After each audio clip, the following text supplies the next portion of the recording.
עובד הרבה בתקשורת להסביר את העמדה של היהדות החרדית. דבר ראשון הוא רוצה לשמוע מה ראש אומר, מה הוא יכול להגיד על הנושא של הגיוס. שואלים אותו למה בחורים לא הולכים לצבא.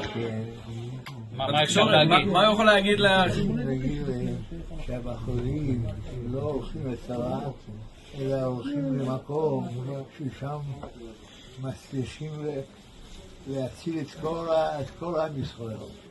נו, זה חשוב מאוד. הבעיה היא שהחילונים לא מסוגלים להבין את זה, הם לא יודעים מה הערך של התורה. יש אפשרות להסביר להם את זה? להגיד להם שאוהב הקדוש ברוך הוא, אוהב עמו ישראל.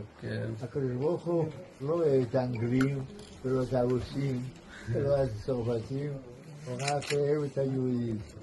ליהודים יש משהו מיוחד, וזה התורה. הוא אוהב אותנו, אוהב את כל עם ישראל.